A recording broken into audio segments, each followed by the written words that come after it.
আচ্ছা, তোমাদের একটা কথা জিজ্ঞাসা করি, নিরামিষ দিন হলেই চিন্তা হয় কি না যে কি রান্না করবে? আবার হাতে খুব বেশি সময়ও থাকে না সব সময়। তাই মনে হয় না কি একটা এমন কোনো তরকারি করে ফেলি যেটা দিয়ে মোটামুটি এক পদেই খাওয়া হয়ে যাবে। তো চলো সেরকমই একটা তরকারি আমি করে ফেলি। তার জন্য প্রথমে আমি এখানে মটরের ডালটাকে 3-4 ঘন্টা ভিজিয়ে নিয়ে বেটে নিয়েছি। তার মধ্যে দিয়েছিলাম হিং, কালো জিরে, নুন, মিষ্টি, এই সমস্ত কিছু দিয়ে ভালো করে এটাকে ফেটিয়ে নিয়েছি। এরপরে কড়াইতে সাদা তেল গরম করে ছোট ছোট বড়ার আকার দিয়ে এক এক করে সাজিয়ে দিতে হবে।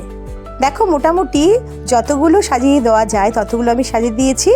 তারপরে লো টু মিডিয়াম ফ্লেমে এটাকে এক পিঠ লাল লাল করে ভেজে নিতে হবে। তো খুব বেশি জোর দিলে কিন্তু এক পিঠ পুরো পুড়ে যাবে, ওই জন্য একটু ধৈর্য ধরেই মোটামুটি এটাকে ভেজে নিতে হবে। তো দেখো তেলটা আমি চারিদিকে একটু ছড়িয়ে দিচ্ছি কড়াটা নেড়ে নেড়ে। তো দেখো মোটামুটি মনে হচ্ছে আমার এক পিঠ লাল করে ভাজা হয়ে গেছে। এবার আস্তে আস্তে করে বড়াটাকে আমি উল্টে দেবো।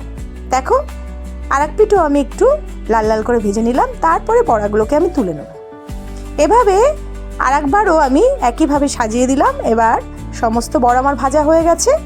এবার কড়াইতে আবারও 2 টেবিল চামচ সাদা তেল দিলাম। তার মধ্যে কালো জিরে দিয়েছি আর দিয়েছি তেজপাতা। আর আগে থেকে আমি একটা মশলা বেটে নিয়েছিলাম, 2টো টমেটো, 1 ইঞ্চি মতো আদা, কাঁচা লঙ্কা এবং সাদা জিরে সমস্ত কিছু দিয়ে মশলাটা আমি পেস্ট করে নিয়েছিলাম, সেটা দিয়ে দিলাম। এরপরে দিয়েছি পরিমাণ মতো নুন, হলুদ, সমস্ত কিছু দিয়ে মশলাটা ভালো করে কষিয়ে নেব। ও বাটার সময় কিন্তু আমি সাদা তিলও বেশ খানিকটা দিয়েছিলাম। তো দেখো মশলাটা কষিয়ে নিতে হবে এবং যখন এটা থেকে তেল বেরিয়ে আসবে আগে থেকে ভাপিয়ে রাখা ফুলকপির টুকরোগুলো দিয়ে দেবো আর দিয়ে দেবো আলুর টুকরো। এগুলো কিন্তু আমি আগে থেকে আর ভেজে নিয়ে নিই, কারণ অতিরিক্ত তেল খাওয়া সেটাও তো স্বাস্থ্যের পক্ষে খুব একটা ভালো নয়।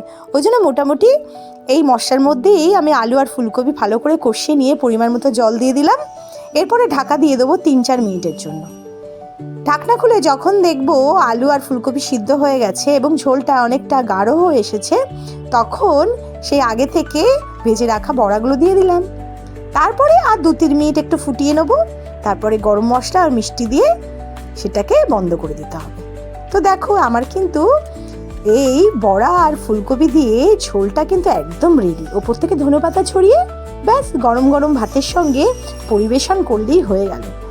তো এটা কিন্তু একটা পদেই মোটামুটি খাওয়া হয়ে যায়। তো খুব ভালোও লাগে। তোমরা কিন্তু করে জানাবে কেমন লাগলো। সবাই ভালো থেকো। কেমন?